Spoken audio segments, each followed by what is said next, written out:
السلام عليكم ورحمة الله وبركاته. قناة اس جي اس انا جمال. حلقة جديدة بإذن الله. النهاردة هتكون حلقة مهمة جدا جدا لأن احنا هنراجع على شابتر 1 كله. أيوة، شابتر 1 كله للدروس اللي فيه. فالحلقة هتبقى طويلة شويتين ممكن، فعايزك تركز معاك بقى المشروب اللي انت بتحبه. متنساش تظبطني لايك سبسكرايب لو انت مش مشترك في القناة. شارك الحلقة مع اصحابك عشان تلاقي حلقة مهمة جدا. هنراجع كأنك بتسمعها لأول مرة.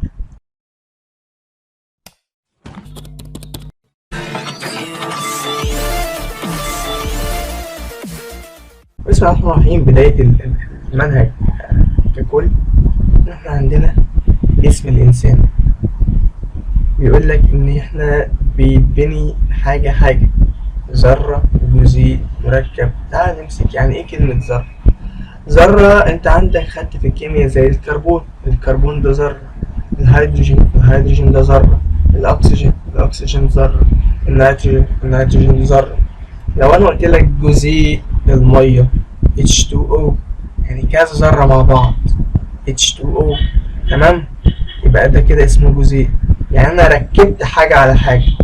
طيب لو جبت بقى جزيء وجزيء وجزيء وجزيء وجزيء وجزيء يدونا مركب، تمام؟ احنا هنا بنتعامل عضوي. يعني ايه مركب عضوي؟ قلت لك قبل كده في المحاضرات الكيمياء نوعين: كيمياء عضوية، كيمياء غير عضوية، وهنشوف الكلام ده قريب بردك في الصفحة اللي جاية. المهم يعني المركب العضوي يدينا ايه؟ يدينا عضي. الميتوكوندريا ديت عضي، تمام؟ والخلية ديت جواها عضيات. الخلية جنب خلية جنب خلية جنب خلية يدينا نسيج، والنسيج جنب نسيج جنب نسيج يدينا ايه؟ عضو. المعدة دي عضو، المعدة عضو، والميتوكوندريا عضي. ليه عضي؟ علشان تصغير كلمة عضو. عضو يدينا جهاز ويدينا في الآخر جسم الإنسان. مش عايزين نطول هنا كتير عشان دي ايه، في أقوى من كده كتير جدا قدام. الأورجانيك والإن أورجانيك. الأورجانيك هي العضوي، والإن أورجانيك غير عضوي، زي الكيمياء العضوية والكيمياء الغير عضوية. يعني إيه كيمياء عضوية ويعني إيه كيمياء غير عضوية؟ كيمياء عضوية لازم يكون فيها كربون. لازم يكون فيها إيه؟ كربون، ده ذرة الكربون، ماشي؟ وكمان معاها ذرة الهيدروجين. هل الإن أورجانيك لازم؟ لأ. الإن أورجانيك زي المية H2O فيها كربون؟ مفيهاش. طب لو انا قلت لك غاز ثاني اكسيد الكربون زي CO2 فيها كربون اهو، قلت لك مش شرط، ممكن يبقى فيها وممكن يبقى مفيهاش. طب انا هعرف منين يا دكتور؟ لا لسه دلوقتي، اصبر معايا. بيدوب في المذيبات العضوية. ايه هي المذيبات العضوية؟ عشان درس الليبيد قلت لك المذيبات العضوية زي البنزين ورابع كلوريد الكربون. البنزين ورابع كلوريد الكربون، تمام؟ طيب الانورجانيك مش بيدوب في المذيبات يذوب في المذيبات القطبية اللي هي ايه؟ زي المية. المذيبات العضوية هي المذيبات الغير قطبية، تمام؟ طيب تخضع لعملية البلمرة. يعني ايه عملية البلمرة؟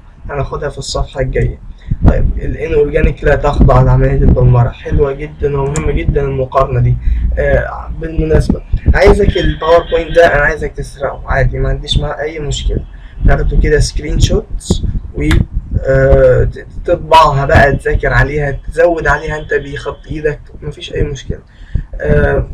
يعني ممكن اسيبهولك از باوربوينت على درايف، بس ده هيبقى صعب للناس اللي هي ايه، مش بتعرف تتعامل كويس ومش هتعرف توصل. فانا هعمل كده، اسيبهولك على درايف ان شاء الله، وانت برضه خد سكرين شوت واقعد ذاكر منه، تمام؟ بس ابقى ادعي لي يعني، عشان والله الواحد يعني بيتعب عليه كتير جدا. امثله على الاورجانيك اللي هي العضويه، الكيمياء العضويه. قلنا في المحاضره ايه؟ اي كائن حي واي حاجه مشتقه منه. اي كائن حي واي حاجه مشتقه منه. زي ايه؟ مثلا النبات ده عضوي، اي حاجه مشتقه منه. ذره، برسيم، الليفه دوت عضوي. طيب استنى، هنلعب لعبه. البترول ده عضوي ولا غير عضوي؟ عضوي. ليه عضوي؟ علشان هو عبارة عن كائنات دقيقة بحرية مدفونة، إذا هو حاجة حية، تمام؟ ايه تاني؟ مثلا البنزين. أيوه عضو عشان هو مشتق من البترول، والبترول مشتق من الكائنات الدقيقة البحرية الميتة. طيب الجبل ده عضو ولا غير عضو؟ غير عضو. ليه؟ عشان هو حاجة غير حية ومش مشتق من حاجة غير حية. تمام. وهكذا عرفنا اللعبة، وكنت تروح تسمع الدرس الأولاني. زي الحاجات اللي احنا ناخدها في المنهج بقى، كربوهيدرات وليبيدز وبروتين. تمام. ده كده اورجانيك عضوي. طيب الغير عضوي زي المية مثلا، زي ثاني اكسيد الكربون CO2. طيب زي ايه دي بقى؟ كربونات الصوديوم Na2CO3، وبيكربونات الصوديوم NaHCO3، كربونات وبيكربونات. تمام. خلي بالك ان الكربون او اسمه ده الاورجانيك، الكيمياء العضويه اساسي بيكون فيها كربون وهيدروجين، وممكن يبقى معاها اكسجين ونيتروجين. تمام. يعني مثلا زي ال CHNO. تمام. CHNO ده مثلا كده الصيغه الكيميائيه بتاعت مين؟ بتاعت الامينو اسيد او الاحماض الامينيه. تمام. الاربعه دول موجودين هنا، سي واتش واو ومفيش ان. ماشي. فالثلاثه دول موجودين هنا. ليه ما اقولش على ده عضوي؟ هو ما عندكش غير المركب ده والمركب ده في الدنيا كلهم استثناء، فيهم كربون واكسجين وهيدروجين، ولكن دول مركبات غير عضوية. يبقى بيكربونات والكربونات دول مهمين جدا، وبيجي ما بين السطور، خلي بالك ما بينهم. ماشي. تمام. تعرف ايه عن البلاستيك يا مرسي؟ البلاستيك دوت هو مش حاجة كده بتتولد من بطن مامتها تنزل بلاستيك، لا دي صناعة. يعني ايه صناعة؟ اسمها صناعة البلمرة. يعني ايه بلمرة؟ بجيب مادة ايه مع مادة بي واعملهم واخليهم اي بي على بعض. ممكن دوت مش تعريف البلمرة بالصح اوي، ولكن انا بحاول ابسطها. يعني انا بجيب المادة واقعد ازود فيها بكمية كبيرة جدا لحد ما تتشكل وتديني خصائص تانية خالص. تمام. ديت كده اسمها عملية البلمرة. طيب الحاجة الصغيرة اللي انا جبت منها كميات كبيرة عشان عملت لي حاجة كبيرة، الحاجة الصغيرة اسمها مونيمر، الحاجة الكبيرة اسمها بوليمر. فالبوليمر ده هو الحاجة الكبيرة اللي نشأت من ايه؟ من عملية البلمرة لايه؟ للمونيمرز الصغيرين منه. تمام. اللي هم دول. ايه الفرق؟ هتقوليش ان دوت رفيع وده تخين، لا. ايه اللي خلى ده رفيع وايه اللي خلى ده تخين؟ اللي خلى ده تخين واللي خلى ده رفيع هو السعرات الحرارية وعملية الحرق في جسمهم. طبعا الناس اللي بتروح جيم عارفة المصطلحات دي كويس، وفي ناس كتير جدا تفهم عن أنظمة الدايت والكارب يعني ايه كيتو، نظام الكيتو، نظام نو كارب.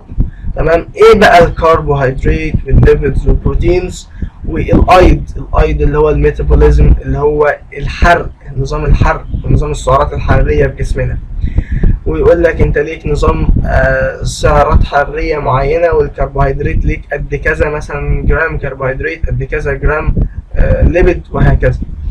دوت ممكن يكون بياكل كتير، ولكن نظام الحرق عنده عالي جدا، يعني بيكسر الليبيد وبيكسر الكربوهيدرات وايه، بيحرق بسرعة وما بيخزنش دهون. ممكن يكون دوت بياكل قليل والحرق بتاعه بطيء جدا، عشان كده مش بيعرف يحرق الدهون دي كلها. تمام. وممكن برضك ما يكونش عيب في الحرق، لا ممكن عادي، ده ممكن بيكون بياكل كتير فالحرق مش قادر يستوعبه، ودوت بياكل قليل فعشان كده ضعيف. تمام. اذا احنا عندنا دلوقتي مصطلحين، سعرات حرارية والحرق. ايه بقى حوار السعرات الحرارية ده؟ ايه حوار الحرق؟ حوار السعرات الحرارية ده هناخده على 3 دروس، والكربوهيدرات، الليبيد، والبروتين. والحرق ده اللي هو الايض. تمام. تعال نبتدي كده بالكربوهيدرات. يعني ايه كربوهيدرات؟ قلنا ان هو زي السكر. كربوهيدرات قلنا ان هي كربون وهيدرات، كربون هيدرات وهيدريشن، يعني حصل له كربون حصل له تموه، حصل له إماهة. يعني إيه حصل له كربون حصل له إماهة؟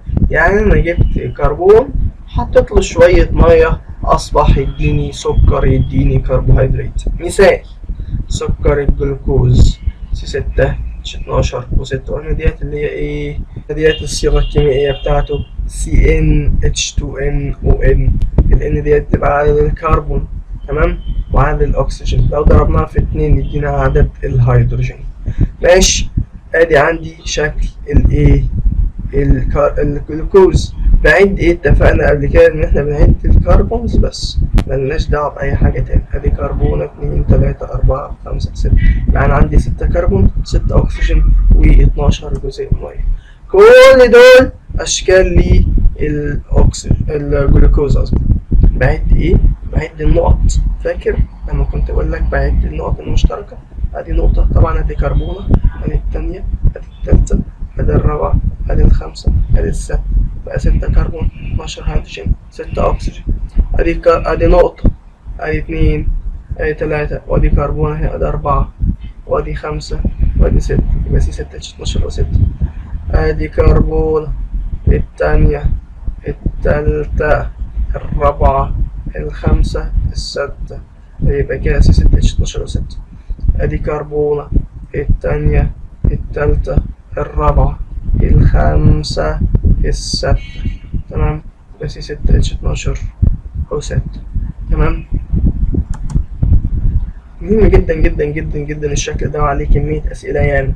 دلوقتي أنا عندي جزيئين من الكربوهيدرات، تمام، سكر أحادي مثلا، سكر أحادي اجتمعوا مع بعض بقى يدونا سكر ثنائي، مربوطين ببعض بالرابطة دي اسمها رابطة ايه؟ رابطة جلوكوزايد بوند. والرابطة دي اسمها ايه؟ رابطة جلوكوزايد بوند، رابطة جلوكوزايدية، رابطة جلوكوزايد. تمام، دلوقتي أنا عندي كام جزيء؟ أدي عندي 2. عندي كام رابطة؟ واحدة، يبقى عدد الروابط بتساوي عدد المونيمرز اللي هي الجزيئات ناقص 1. ناقص 1، أيوه. لو عندي 15 جزيء جلوكوز مربوطين ببعض، يبقى انا عندي كام رابطه؟ 14. تمام، انا عشان اكون الرابطه دي بقى لازم افقد جزيء ميه. لازم اعمل ايه؟ افقد جزيء ميه. يعني ثانيه، يعني عدد الروابط الموجوده بتساوي عدد جزيئات الميه المفقوده. الله ينور عليك. عندي دلوقتي جزيئين جلوكوز 6 H12 و6. دلوقتي انا عايز الصيغه الايه الكيميائيه بتاعت المركب ده، وكأن ده مثلا المالتوز. عرفنا قد ايه بقى الشكل ده مهم جدا، وهيجي عليه اسئله كتير جدا. عرفنا ان ديت اسمها ايه؟ اسمها جلوكوزايد بوند. عشان تتكون لازم افقد ايه؟ جزيء ميه.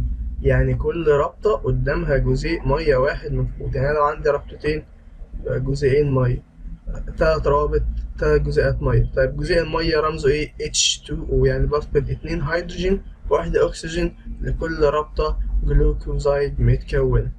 تمام، وقلنا ان دوت ادي كده مونيمر وده كده مونيمر. يعني مثلا زي ما قلنا ان دول كده مثلا المالتوز، ده كده المالتوز متكون من جلوكوز وجلوكوز. فانا عندي وحدتين 2 مونيمر، يبقى عندي كام رابطه؟ واحده. يعني انا عدد الروابط او عدد جزيئات الميه المفقوده بتساوي عدد المونيمرز ناقص 1.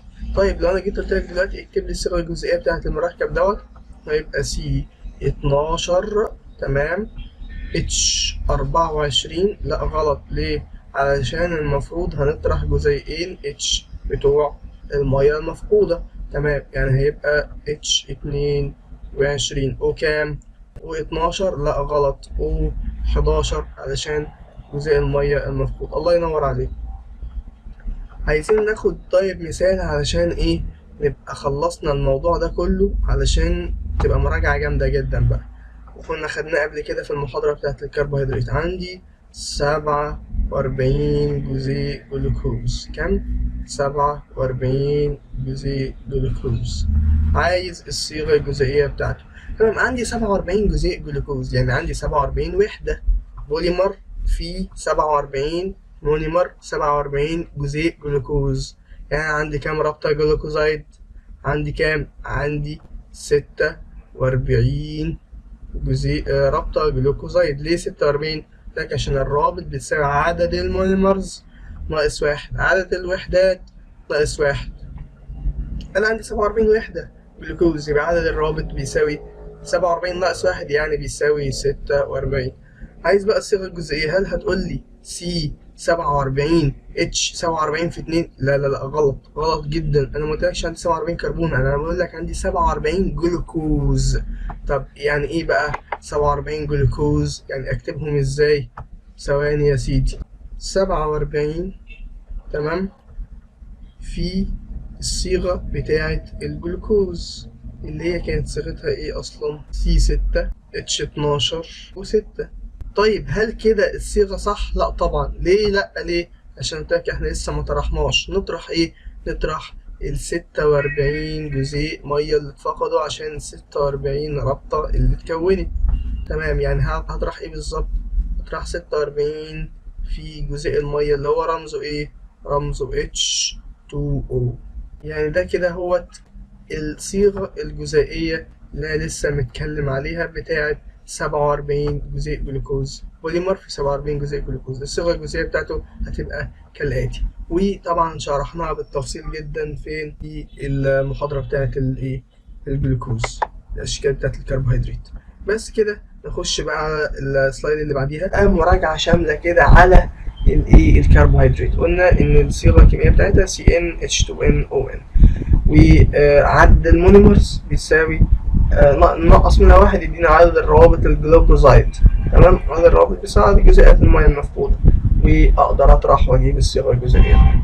عندي نوعين من الكربوهيدرات، بسيطة ومعقدة. البسيطة عملنا لها تقسيمتين، أحادية وثنائية.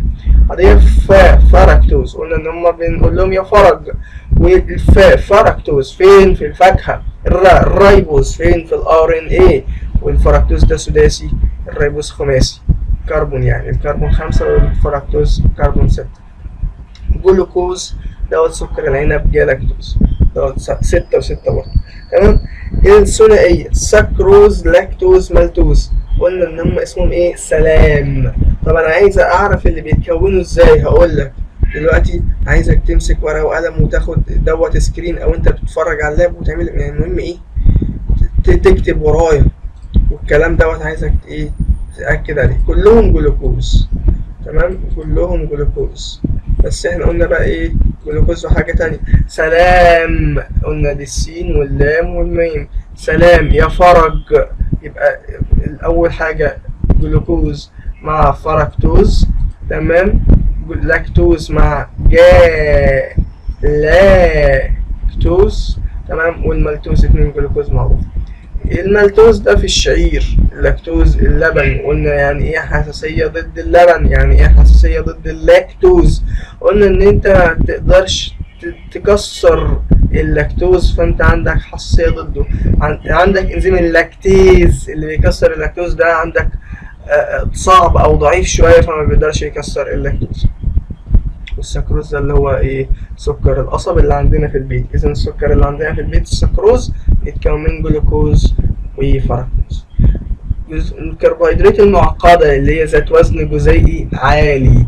يعني ايه ذات وزن جزيئي عالي؟ يعني في منها وحدات كتيرة جدا من الجلوكوز. يعني مثلا لو ديت بتوزن ملي جرام، فديت مثلا توزن جرام بحاله. فاهم؟ يعني ذات وزن جزيئي عالي، فيها كمية كبيرة جدا من الذرات والجزيئات. ما بتدوبش في المية، بتدوب بصعوبة، لكن ديت بتدوب في المية. ديت بوليمرز، ديت تعتبر لسه مونيمرز. تمام، حتى ده مونيمر ومونيمر. تمام. الجلايكوجين بيخزن في الكبد والعضلات. السليلوز مهم جدا، السليلوز دوت بيبقى فين؟ في جدار النبات. النشا بيخزن في البلاستيدة الخضراء. طيب ثانية كده نشوف. مش مكتوب ازاي بنكسر الايه؟ الهيدروجين، سوري، الكربوهيدرات. عندك دلوقتي الكربوهيدرات، تمام، جلوكوز. تمام، مش مكتوب ازاي بنكسر الكربوهيدرات. الكربوهيدرات تمام بيتكسر. تمام،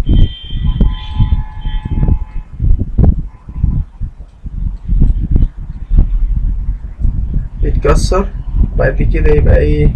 يبقى جلوكوز. تمام، الجلوكوز يروح على الميتوكوندريا. تمام، الميتوكوندريا تقوم عامله له أكسدة وتطلع لنا ATP. ATP هو وحدة الطاقة في الخلية، أدينوزين ثلاثي الفوسفات، هو ده اللي يقدر يطلع لنا طاقة. تمام، هو ده اللي يقدر يطلع لنا طاقة. طيب يعني دلوقتي كلت أكلة مثلا عنبة، ماشي، وكلت ايه، لقمة عيش، لقمة عيش اللي هي فيها نشا، طبعا انهي اللي هيمتص اسرع؟ اللي هو الجلوكوز. مين اللي هيتحرق اسرع؟ الجلوكوز، اللي هيروح على الميتوكوندريا على طول ويطلع لنا ATP. مين اللي هيمتص متأخر؟ النشا. ليه؟ لان هو الاول هيتكسر، بعد كده يديني الجلوكوز، بعد كده الجلوكوز يروح على الميتوكوندريا، بعد كده الميتوكوندريا اكسد الجلوكوز تديني ATP وكربون وثاني اكسيد الكربون وميه. تمام.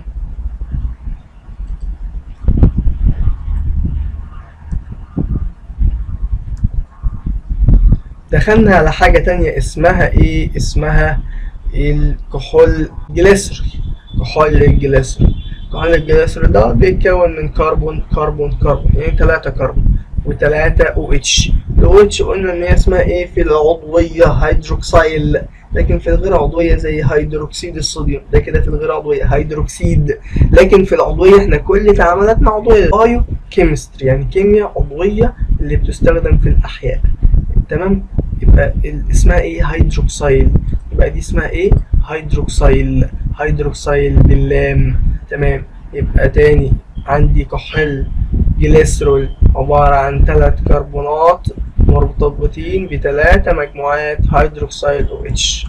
تمام، لو دخلتهم مع 3 حمض دهني، تمام، مش عليك ان انت تكتب الكلام ده، لا اكتب 3 كده على طول، FA فاتي اسيد او 3 حمض دهني. تمام، الحمض الدهني هيطلع يضرب الاتشاية ويقعد مكانها، هيديني ايه؟ 3 احماض دهنية 3 فاتي اسيد، هيدينا ايه؟ ده كده الليبيد، ده كده ايه؟ الليبيد. يعني ايه؟ ده كده الدهون. طيب انا لسه في دلوقتي تقسيمة للدهون انا عايز اعرفها. تعالى يا سيدي، كده تراي جليسرايد ثلاثي الجليسرايد اللي هو الليبيد اللي هو الدهون، نشأ من ايه؟ نشأ من كحول جليسرول كربون كربون كربون ثلاثي الهيدروكسيل، دخل معها 3 احماض دهنيه، هيدينا بقى ايه؟ هيدينا التراي جليسرايد او ثلاثي الجليسرايد او الايه؟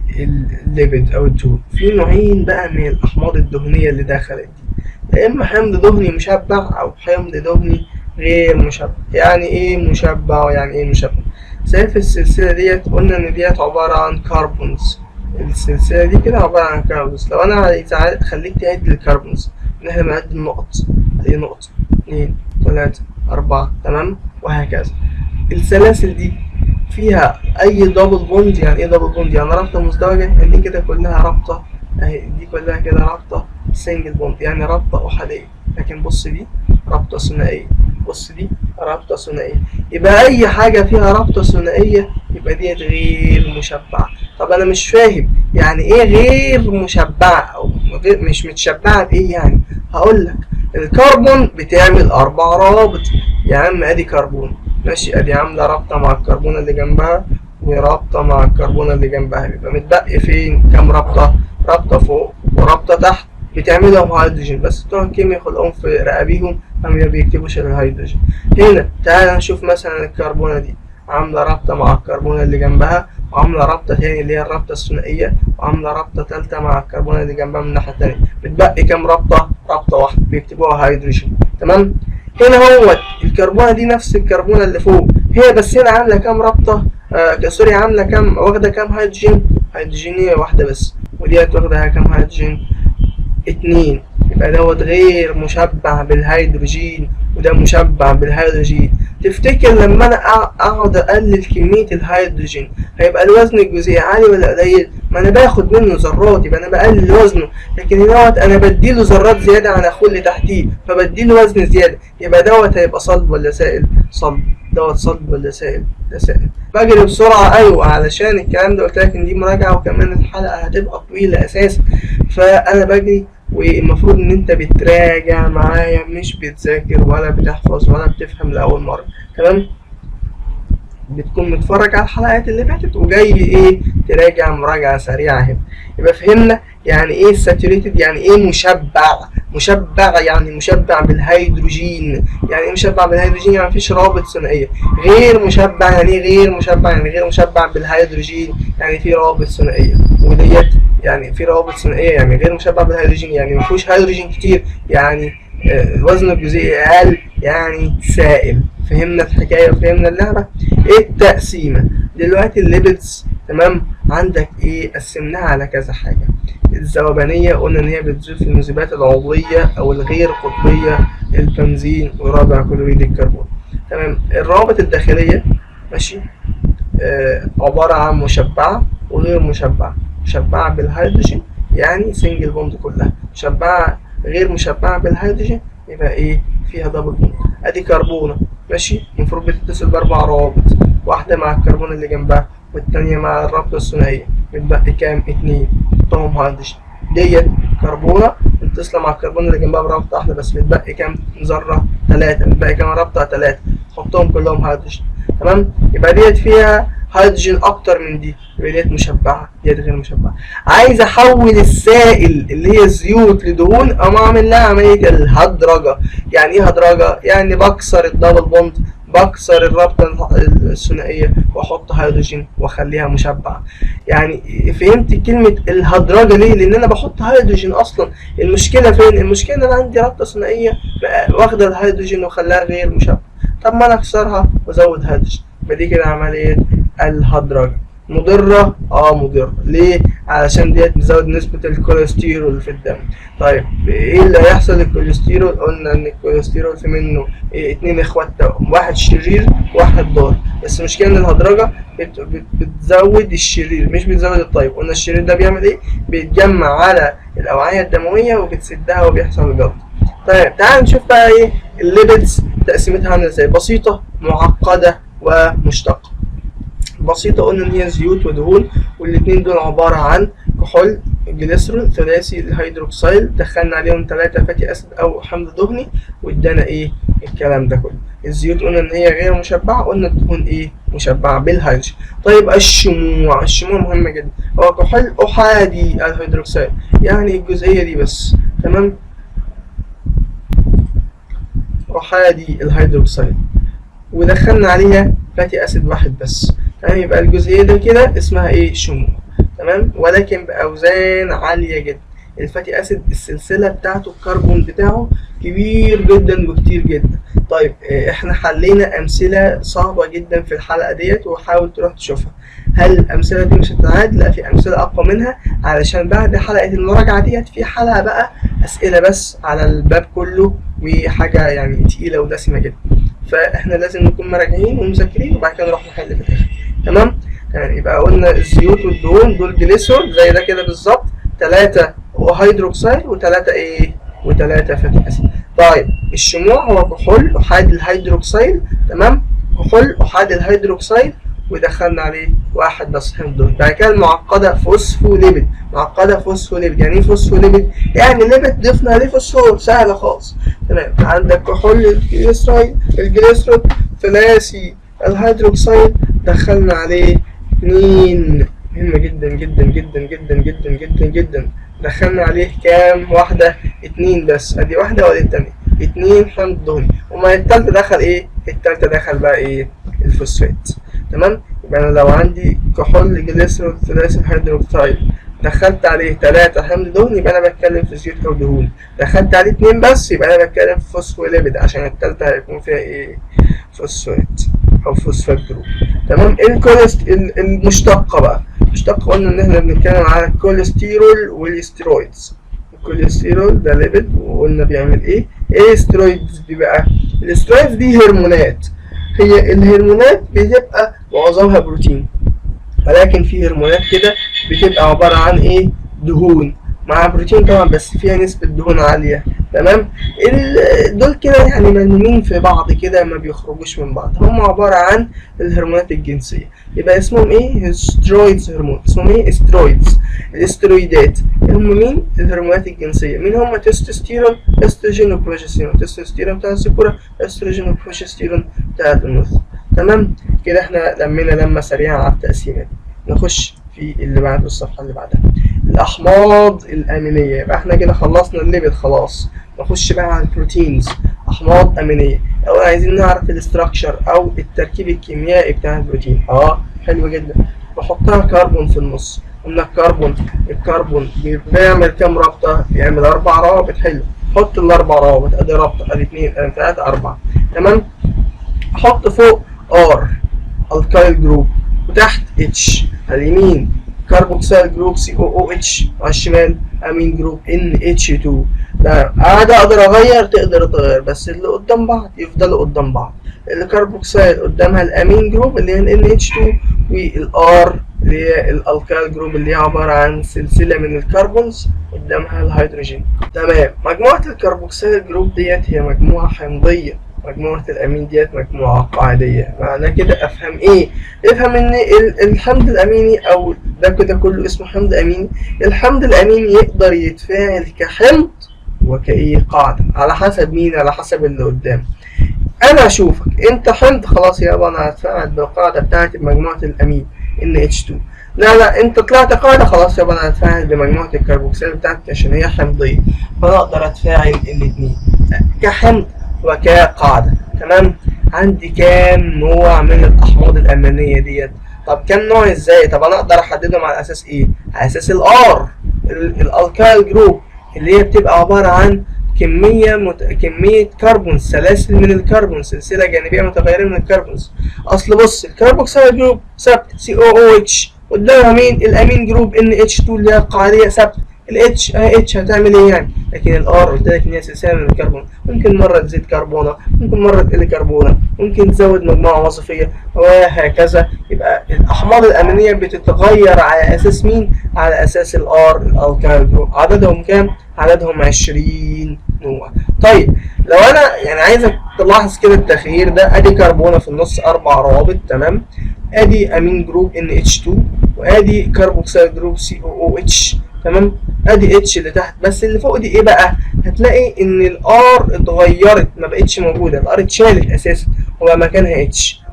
يبقى احنا كده بنتكلم في مين؟ في الجلايسين. مين الجلايسين ده؟ هو ابسط انواع الاحماض الامينيه. مين؟ ابسط انواع الاحماض الامينيه. ليه ابسط؟ علشان شلنا الار كلها بالكربونز بتوعها، حطيت مكانها هيدروجين. تمام. عندي 20 نوع من الاحماض الامينيه دول، اقعد بقى اركبهم في بعض عشان يدوني بروتينات مختلفه. الار دي بقى بتتحكم في كام نوع من الاحماض الامينيه؟ تقول لي 20، اقول لك لا 19 بس، لان هي اصلا في الاول خالص هي مش موجوده، دي هي اتش في الجلايسين، بقى كده تبتدي موجوده من رقم 2. طيب الجسم قلنا بيقدر يخلق كام؟ بيقدر يخلق 9 انواع بس من الاحماض الامينيه ديت. وعشان كده انت لازم تاكل بروتينز كتير علشان يقدر يكسر البروتينز ويجيب لك منهم الاحماض الامينيه ال11 التانيين، عشان يقدر يبني لك منهم البروتينات اللي مش عندك. طيب ادي عندي سلسله من البروتينز. تمام. ادي 1 ادي 2 ادي 3 ادي 4 ادي 5 مونيمرز، 5 جزيئات من المونيمر.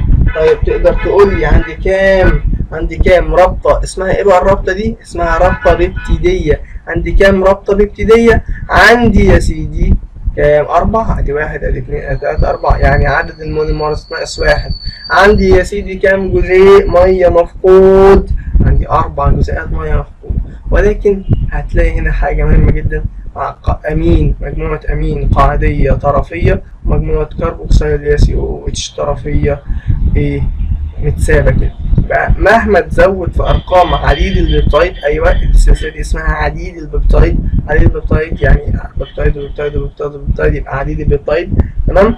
ليهم كربوكسيل جروب طرفيه واحده وNH2 جروب طرفيه واحده.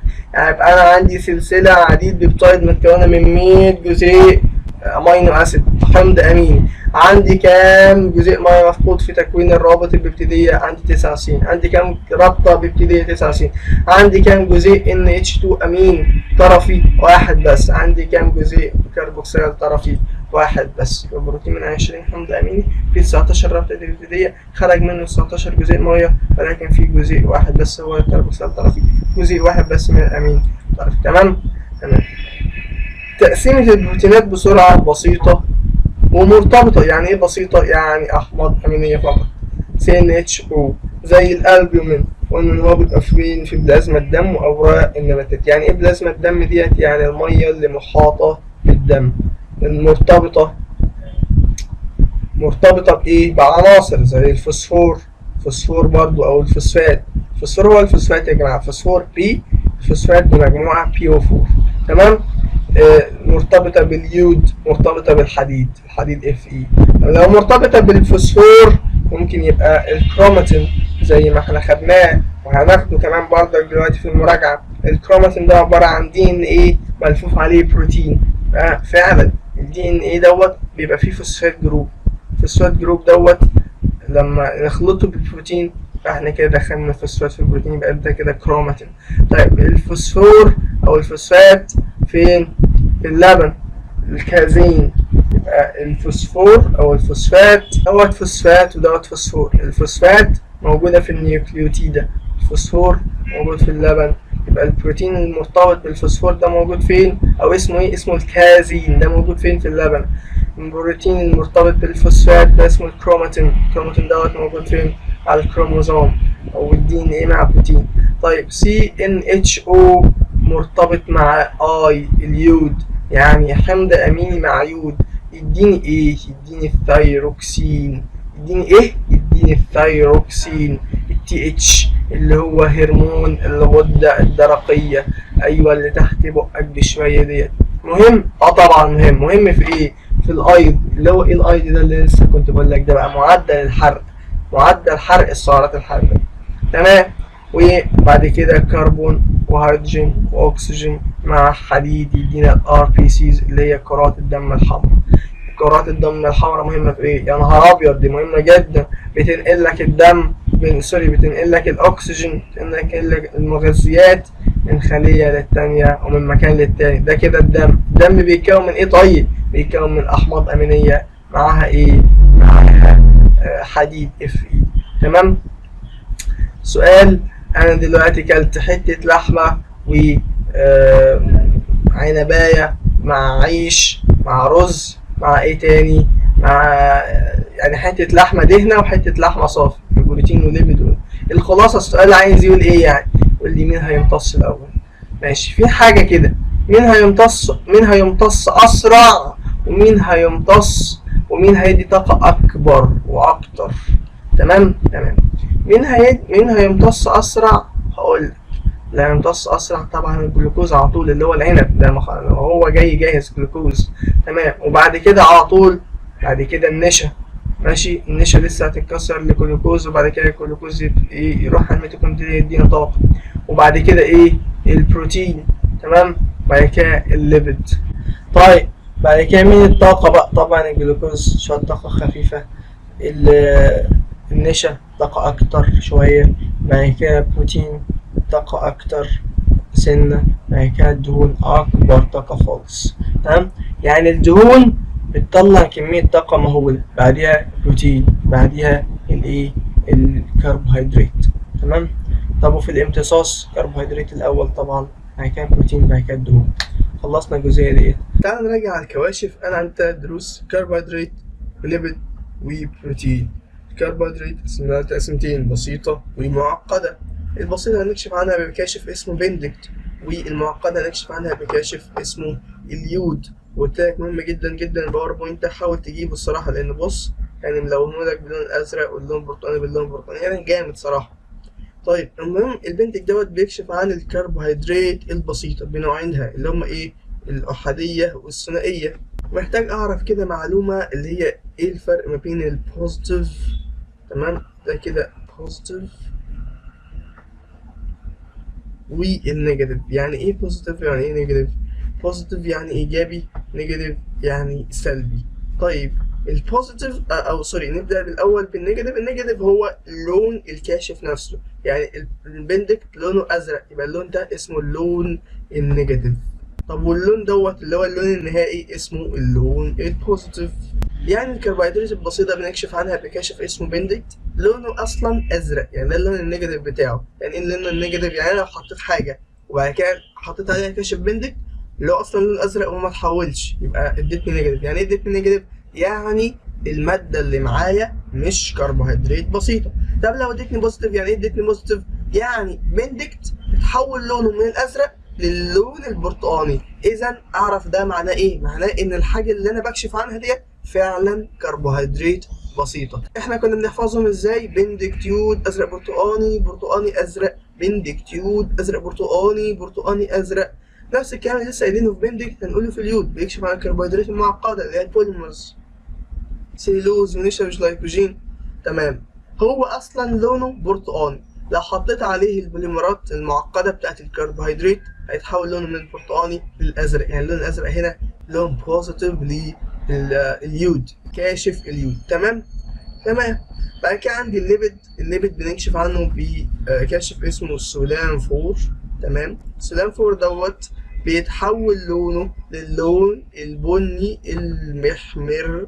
تمام. لما اكشف عن الليبيد، يعني لو حطيت ليبيد وحطيت عليه سودان 4 هيتحول لونه للون البني المحمر. يعني اللون البني المحمر ده كده لون ايه؟ لون بوزيتيف. تمام. البروتين بكشف عنه بكاشف اسمه البيوريت. البيوريت ده اصلا لونه ايه؟ لونه ازرق، اصلا لونه ازرق. طب لو انا دلوقتي حطيت البيوريت ده على البروتين هيتحول لونه من اللون الازرق للون الايه؟ للون البنفسجي. يعني دلوقتي اللون البنفسجي ده اللي هو اللون الايه؟ اللون البوزيتيف بتاعه. طيب انا عايزك تبص بصه كده بسرعه على الكواشف، وهي الموضوع سهل الصراحه. ونخش على بعضه. مراجعه على ثالثه اعدادي لو تفتكر. الكروموسوم بيكون من كروماتيد، وكروماتيد تاني اخوه، وبيتقابلوا في النص اسمها سنترومير اللي بتربط الكروماتيدان ببعض. تمام. الكروماتيد دوت او الكروموسوم نفسه اساسا بيتكون ايه؟ من دي ان ايه ملفوفه على بروتين. تمام. الدي ان ايه الملفوفه على البروتين ده لسه واخدين اسمه ايه؟ اسمه كروماتين. تمام. يبقى دي ان ايه ملفوفه على بروتين اسمه ايه؟ كروماتين. الكروماتين ده بقى يفضل يتلفلف على نفسه اكتر لحد ما يدينا ايه؟ الكروموزوم. مش هنعيد كتير. الكروموزوم عندي كام كروموزوم في الخليه؟ 46 جزيء من الكروموزوم في الخليه. طيب قلت لك ان الكروموزوم الواحد بيبقى عباره عن جزيء دي ان ايه واحد، يبقى انا عندي كام جزيء دي ان ايه في الخليه؟ 46 جزيء دي ان ايه. خلصنا الصراحه. تمام. الاحماض النوويه الدي ان ايه والار ان ايه. الدي ان ايه بيبقى شريط مزدوج، الار ان ايه بيبقى شريط مفرد. تمام. النيوكليوتيدة بتبقى عبارة عن ايه اصلا؟ 3 اجزاء. سكر خماسي اللي هو سكر الريبوز، ماشي، C5H10O5. تمام. ومجموعة فوسفات موجودة فين؟ في الكربون رقم 5، وقاعدة نيتروجينية في الكربون رقم 1. ولكن الكربون رقم 3 كده هيبقى فيها OH. الكربون رقم 2 هي دي اللي هيبقى فيها الشغل. هيبقى فيها ايه؟ لو فيها OH يبقى احنا بنتكلم على RNA عادي جدا. لو ما فيهاش OH يبقى احنا بنتكلم على DNA. لو فيها H بس يعني. لأن يعني ايه DNA أصلا؟ دي أوكسي رايبونيوكليك أسيد. يعني ايه دي أوكسي؟ يعني منزوع الأكسجين. ماشي؟ فلو احنا لقينا الكربون رقم 2 ديت فيها OH يبقى دوت ايه؟ النيوكليد ديت بتاعت RNA. لو لقينا الكربون نمبر 2 ديت فيها H بس يبقى ديت DNA، النيوكليد بتاعت DNA. يبقى تاني سكر خماسي. تمام. اكسجين اللي جنبيها كربون نمبر 1 فيها قاعده نيتروجينيه. كربون نمبر 2 اللي فيها الشغل اقدر احدد منها نوع النيوكليوتيد. لو فيها اكسجين يبقى ديت ايه؟ ار ان اي. فيها ما فيهاش اكسجين يبقى دوت دي ان اي. الكربون نمبر 3 هيرتبط بيها الاو اتش. الكربون نمبر 5 هيرتبط بيها البي او 4 اللي هي مجموعه الفوسفات. القاعده النيتروجينيه ديت في منها انواع طبعا، ثيامين و ادينين، يبقى التي مع الاي ادينين ثيامين اي تي بيرتبطوا ببعض، والجوانين مع السيتوزين جي سي بيرتبطوا ببعض. تمام. تلاقي نفس الالوان حتى زي ما قلت لك مين بيرتبط مع مين؟ اي تي جي سي. تمام. واللي المفرد ده طيب برضك نفس الكلام، ولكن مفيش عندنا الثيامين في الار ان اي، عندنا بداله اسمه ايه؟ يوراسيل. هو نفس الباقيين سيتوزين ادينين والجوانين.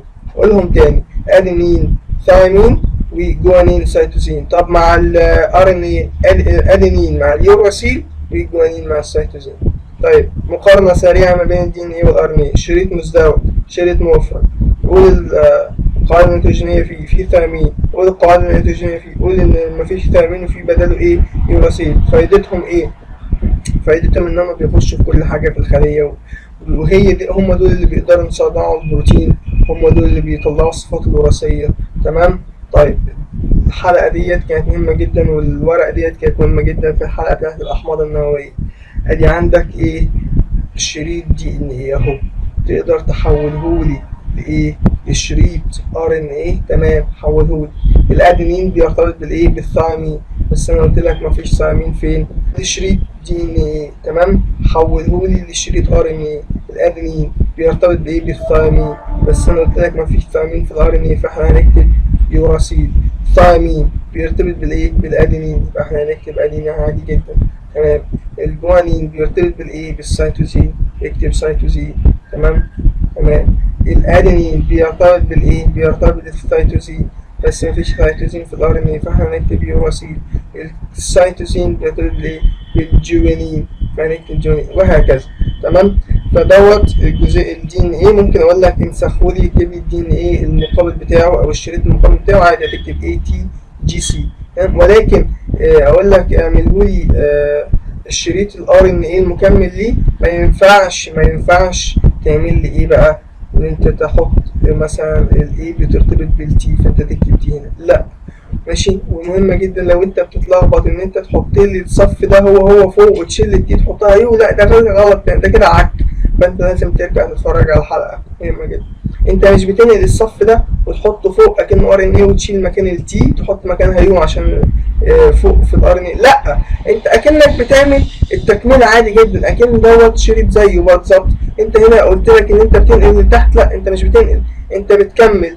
الاي بيرتبط بالتي، تي بترتبط بالاي، جي بترتبط بالسي، سي بترتبط بالجي، وهكذا. انت تعمل كده بالظبط فوق برضه.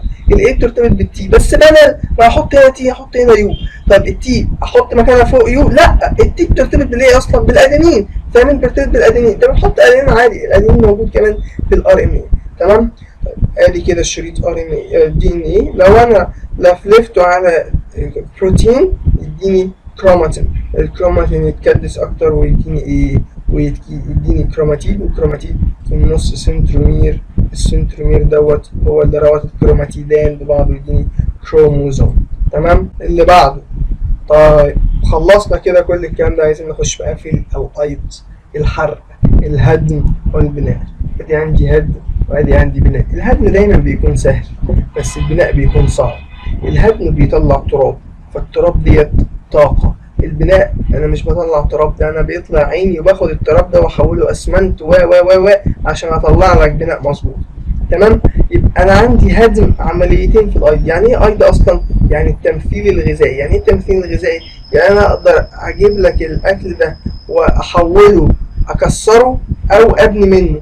تمام. اكسره للمنتجات الاوليه بتاعته زي الجلوكوز، زي الاحماض الامينيه، زي الاحماض الدهنيه، بعد كده ارجع ابني تاني. طيب الهدم بطلع تراب، بطلع طاقه، بطلع ATP ادينوزين تراي فوسفات، ادينوزين ثلاثي الفوسفات. طيب والبناء باخد طاقه، باخد ATP عشان اقدر ابني لك بناء متناسق بالشكل كده. ايه الفرق ما بين الهدم والهضم؟ الهدم دوت انا بكسر مركب علشان يطلع لي طاقة اديها لك يا فقير تستخدمها في الحياة اليومية بتاعتك. ولكن الهضم ده شغلانة، انا بهضم الاكل بتاعي، فانا عامل زيك محتاج طاقة عشان اشتغل بيها واهضم الحاجات اللي بتجيلي. فالهدم اللي بالدال انا بطلع لك طاقة، بطلع لك تراب، بطلع لك ATP. ولكن الهضم اللي بتشتغل بيه المعدة اللي هو بالضاد، الهضم لا، ديت بتكسر برضه، الاتنين بيكسروا، ولكن الهضم بيكسر، هو محتاج طاقة، لازم له طاقة عشان يشتغل. لكن طبعا الهضم مش محتاج له طاقة عشان يشتغل. طب الهضم ده بيحصل فين؟ طيب الهضم قلنا في المعدة، الهضم فين؟ قلت لك قبل كده في الميتوكوندريا، لما بكسر وبأكسد الجلوكوز لإيه؟ ثاني اكسيد الكربون وميه وATP، يبقى دي كده عمليه هدم. تمام. الانزيمز، قلت لك ان الانزيمز ديت متخصصه جدا على درجه عاليه من التخصص. يعني ايه؟ يعني انزيم اسامه ما يشتغلش غير على اسامه بس، وانزيم الاء ما يشتغلش غير على الاء بس، لو جاله علاء مش هيشتغل عليه. تمام. قلت لك ان الانزيم بيبقى يعني ايه؟ بيخش في التفاعل، بيسرع التفاعل بس، لا بيخش لا بيزيد ولا بينقص. يعني انا عندي اهو انزيم، عندي هي مادة الهدف بتركب. المفروض دوت كده اسمه ايه؟ نظرية القفل والمفتاح. يعني ايه نظرية القفل والمفتاح؟ يعني كل انزيم له الهدف بتاعه المطابق ليه، بس ما ينفعش يركب على اي هدف تاني. ويكونوا لنا البتاع ديت اسمها ايه؟ مركب وسطي غير ثابت. ليه مركب وسطي غير ثابت؟ لان هو يا دوبك بس بيخش التفاعل، يعني يشتغل شوية وبعد كده يخرج ويدينا حاجات تانية خالص. ايه اللي يحصل؟ الانزيم ما بيحصلوش اي حاجة، زي ما بيدخل زي ما بيخرج. والنواتج اللي هي مادة الهدف، شوف بقى هنا اتكسرت، ساعات تانية في تفاعلات تانية بتتكون. يعني ايه؟ المهم بيحصل لها تغيير. الانزيم حصل له تغيير؟ لا، الانزيم ثابت، زي ما بيخش زي ما بيخرج. امال هو فايدته ايه؟ بيقلل طاقة التنشيط، بيسرع التفاعل زي ما هنشوف بعد شوية. طيب ايه اللي بيحصل؟ طب ايه اللي بيتغير؟ مادة الهدف هي اللي بتتغير وتتحول لنواتج. طيب الانزيمات كلها بروتينات، مهمة جدا ومعلومة حلوة جدا. كل الانزيمات بروتينات، ولكن مش كل الهرمونات بروتينات. ليه؟ علشان في هرمونات استيرويدز اللي هي السكس هرمونز اللي هي الليبيدز، افتكر. طيب ومعلومة جدا جدا مهمة، الانزيمات لا تعمل الا في وجود الماء. يعني انا بس دلوقتي بجيب لك يعني شوية معلومات ما بين سطور علشان بتلاقيها في اسئلة. يعني هي مش صعبة، هي بس بتعتمد على فكرة انت ناسيها، سطر انت ما خدتش بالك منه وانت بتذاكر. فبحاول اجمع لك الايه، الكلمات اللي ما بين السطور دي. الانزيمات لا تعمل الا في وجود الماء، وديت فعلا جت في كذا سؤال رخم جدا في الكتب بتاعت الاسئله. وهيكون في باذن الله بعد الحلقه ديت هيكون في حلقه تجميع الاسئله صعبه جدا هنحلها مع بعض. فاتاكد ان انت تكون مفعل الجرس عشان يوصل لك مننا الحلقه بتاعت الاسئله دي. الجرافات دي مهمه للغايه. تعال نشوف الجرافات ونفهمها عشان هيدينا كميه اسئله لا حصر لها. تمام، بسم الله. تعال نبتديها بدي. قلت لك اول حاجه من خصائص الانزيمات انها بتقلل طاقه التنشيط. يعني ايه طاقه التنشيط دوت؟ يعني مثلا مصنع محتاج 1000 لمبه عشان ينور، لو انا حطيت له انزيم ممكن يستخدم 100 لمبه بس ويشتغل بنفس الكفاءه عادي. اي جراف، اي رسم بياني لازم اشوف الصادات والسينات بيقولوا ايه. طيب الصادات بتقول طاقه التنشيط وتاثير الانزيم، ماشي. الانزيم رقم 1 لو انا مشيت كده اهوت هلاقي ان هو واخد طاقه تنشيط قليله. الانزيم سوري ده تفاعل مش انزيم. التفاعل رقم 1 تمام، دخل لقيته ايه؟ واخد طاقه تنشيط قليله. التفاعل رقم 2 مشيت كده لقيته واخد طاقه تنشيط عاليه. طب اشمعنى؟ ايه الفرق ما بين التفاعل رقم 2 والتفاعل رقم 1؟ هنا يجي دور الانزيم. اصل في التفاعل رقم 1 انا حاطط انزيم على المتفاعلات. طب ليه حاطط انزيم؟ عشان هو بيقلل طاقه التنشيط. شايف الفرق دوت؟ احنا قللنا طاقه التنشيط عن رقم 2. ليه؟ لان التفاعل رقم 2 ده التفاعل سهل لوحده، تمام. لكن لما حطينا عليه الانزيم في التفاعل رقم 1 طاقه التنشيط قلت وابتدى بدري يشتغل، تمام. طيب تعال نشوف هنا نشاط الانزيم ودرجه الحراره. هنا هو بقى نشوف القمه وننزل لدرجه الحراره، تدينا ديت درجه الحراره المثلى. وايه هنا هو في الخط دوت النشاط الانزيمي الامثل. يبقى انا عندي خطين هشدهم، هنزل بيه عمودي يديني درجه الحراره المثلى، وهمشي بافقي يديني النشاط الانزيمي الامثل. طيب يعني ايه بقى النشاط الانزيمي الامثل؟ يعني دي اقصى سرعه واقصى نشاط هوصل له في درجه الحراره ديت، تمام، للانزيم، تمام.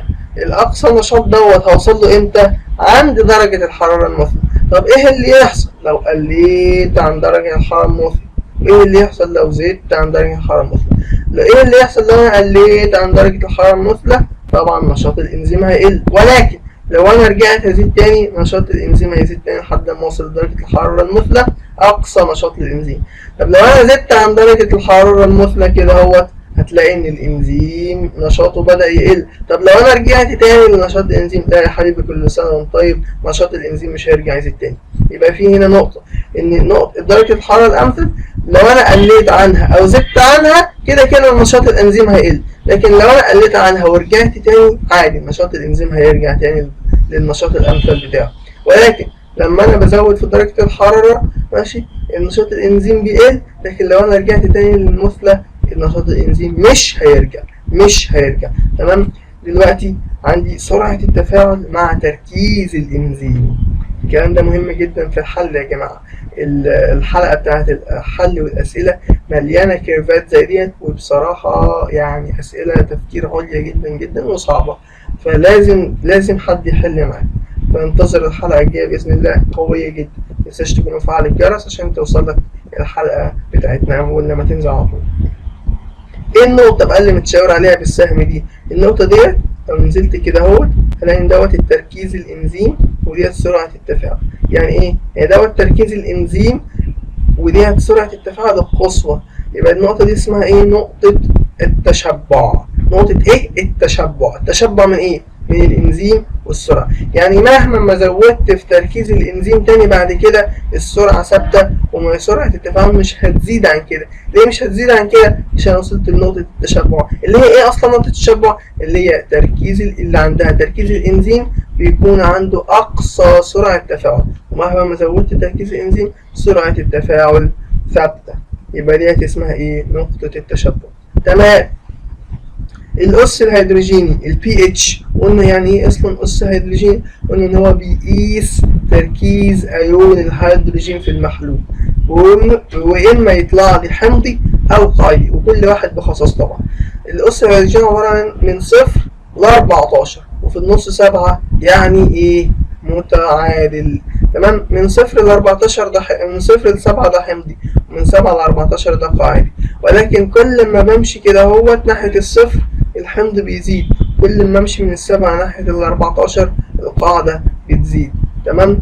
طيب دلوقتي من 7 ل 14 مين هنا اهوت؟ اديني مثال على انزيم حمضي بيشتغل من 4 ل 5. الانزيم الحمضي دوت انزيم الديبسين، موجود فين؟ موجود في المعدة. طيب والمثال التاني انزيم التريبسين بيشتغل عن بي اتش 8 قاعدي في الامعاء الدقيقة. سؤال: ليه البيبسين لما ينزل في الامعاء الدقيقة ما يشتغلش؟ لان البيبسين اصلا انزيم بيشتغل في الوسط الحمضي، والامعاء الدقيقة وسط قاعدي، فمش هينفع يشتغل اساسا. تمام. خش على اخر سلايد بعد كده، التركيز مع الزمن. اهم حاجة لازم تبص على رأس الجراف ورأس الرسم البياني، الصادات والسمات، عشان اعرف اصلا احنا بنشتغل على ايه. التركيز مع الزمن. وعندي ايه؟ عندي احمر وازرق، خط بالاحمر وبالازرق. عايزك تقول لي الخط اللي بالازرق ده النواتج المتفاعلات، والخط اللي بالاحمر ده ناتج المتفاعلات. طب انا هعرف ازاي؟ سهله. انا هنا قاصد الخبطك، والاجابه دي غلط طبعا. الاجابه ديت ان انا في البدايه خالص التركيز تمام كان كبير والزمن لسه ما ابتديناش. يعني انا دلوقتي عندي تفاعل A تمام ماشي مع B،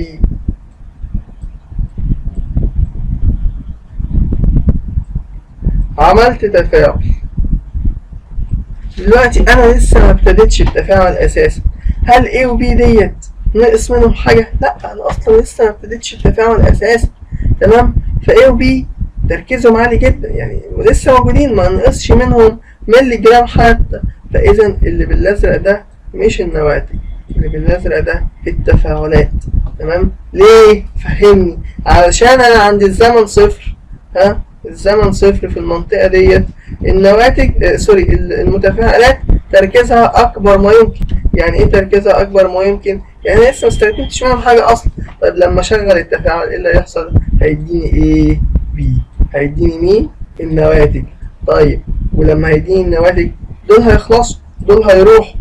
إذا النواتج عند الزمن الأخير بتاع انتهاء التفاعل أكبر ما يمكن. تمام؟